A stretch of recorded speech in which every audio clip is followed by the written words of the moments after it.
We will walk through and explain all the parts of a typical mid-70s Sanyo Pachinko machine. Now, while they all had different designs on them, the background might be different, they typically have the same features like spinners. They'll have various pockets, maybe different themed, but they all pretty much operate the same way. You may also see various lenses that look like they should have lights. Lights are pretty optional on these machines. They're mechanical. You can play Pachinko without any electricity. But if you do want to hook up the lights, you may only have lights in some of the lenses. Sometimes the lenses are decoration only and there's no way to have lights.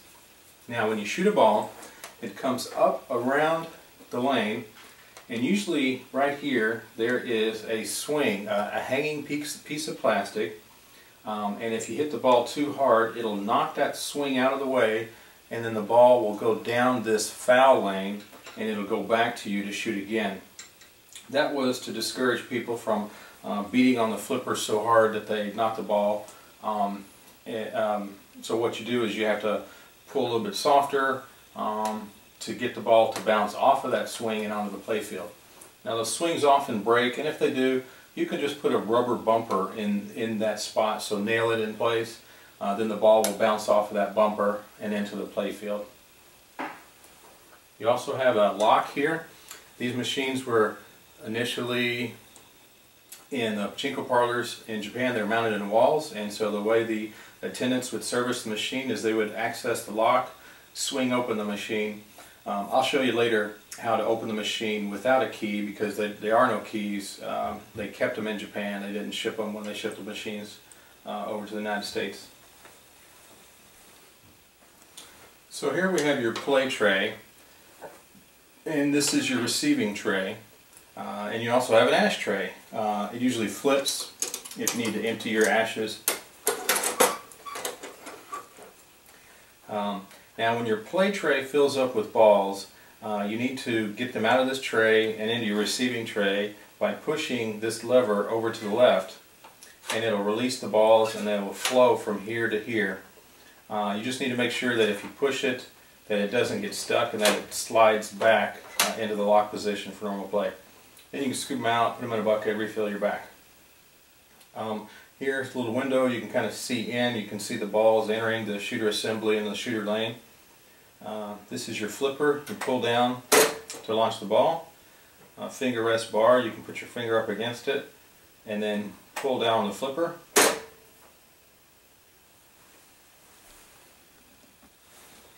Now I'll show you how to open the chrome playfield door in case you ever need to get inside of here. On the back of the machine, right about here on the right side, there is a metal loop. What you're going to do is you're going to lift up on that loop, and when you do, it releases the latch for the playfield door, and you can swing it open. Now the playfield door has two tracks in it. One track closest to the playfield has to have something in it, either glass or plexiglass, and the outer track is optional.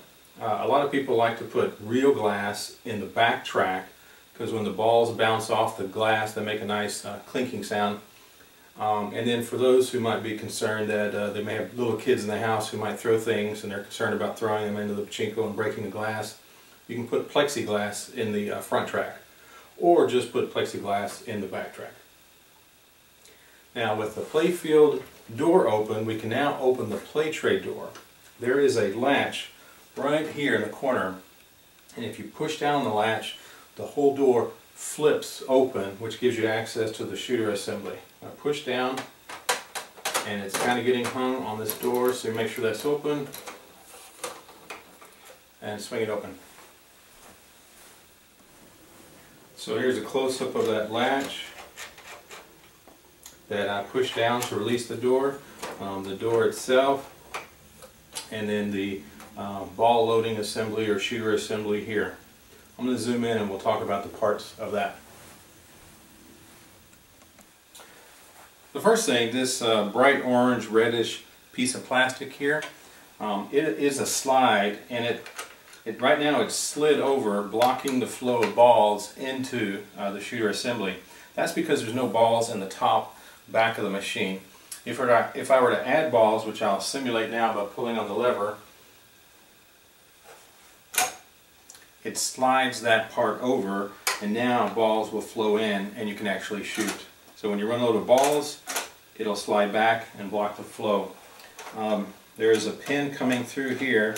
It's going all the way through the back. It's attached to a long rod all the way up to the top of the machine. Now I want to show you, I'm going to pull down the flipper just out of view, but right back here you're going to see a metal part move. And that metal part is an arm in the back of the machine that has a spring on it, and when you let go of the flipper, that's what actually launches the ball onto the playfield. So I'm moving it just slowly. Several things are happening. We'll see the back view in a minute, but you have this lever here that's moving. This ball load lever is actually loading a ball into the shooter lane. It's engaged with another ball load lever that sticks in the back of the machine. I'll show you that momentarily. Okay, I'll show you that now. Oh, you know what? We're going to drop a ball in, just to show you how that works. So if I put a ball in here, you can see it rolled down this arm, and it's queued up waiting to be loaded into the shooter lane. I'm going to load a few. Okay, so I can have two queued up, one here at the turn waiting to be loaded. I'm going to go ahead and flip the flipper and shoot. Nothing happens on the first shot. And then the second shot and went out on the floor. That's how that works. Now before we go to the back, we're just going to go ahead and shut the doors. Make sure your playfield door is swung out of the way, and get it close, and then push down that latch until it closes.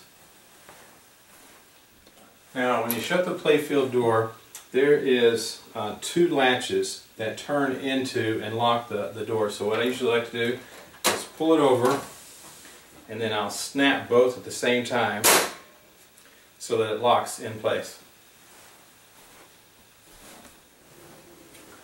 Okay, right here is the arm of the flipper.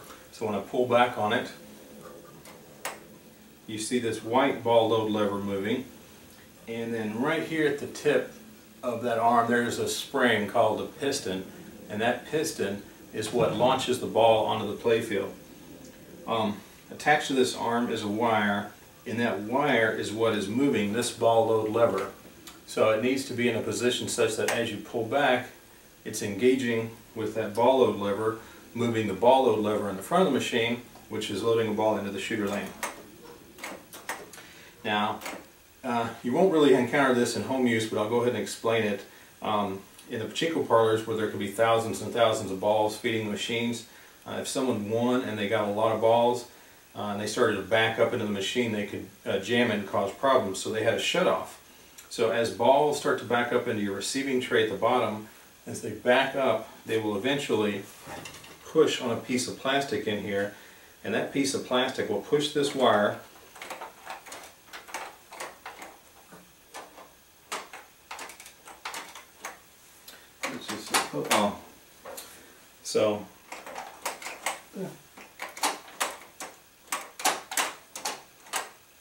okay, I might need to adjust it, but what it's supposed to do is push the ball load lever out of the way, so when you shoot, nothing happens. You can actually remove all these parts. You really don't need them for home use, but I wanted to show you how they work. Now over here, this is one of the latches. There's one here and one at the top, and when you turn the key, what happens is that latch pivots down and loosens, and then you're able to swing the machine open from the frame. So if you decide to mount this into the wall at home, you may just want to remove those latches so that you can swing open your machine, since there is no key for it. I just had to bend this wire up a little bit, and now it moves that ball out of that lever out of the way. Now through this slot here, this opening, a wire goes through into the front of that shooter assembly and moves that orange reddish part. That wire comes back behind the plastic up here, and goes all the way up to the top of the machine. I'll show you that real quick. So it's going up and right here. So if I were to add balls, you can see it moving those levers and lifting the part out of the way. Also, there's typically a switch here. Now we replace all the switches and the power source with a battery or a transformer, and new switches, new light bulbs. As you add balls, it engages this switch, turning off the light. There's a light at the top, and it turns it off to say, you know, you've got plenty of balls. Now when you run low of balls, it opens up the switch, turns on the light, and that's to let you know to fill the supply tray up.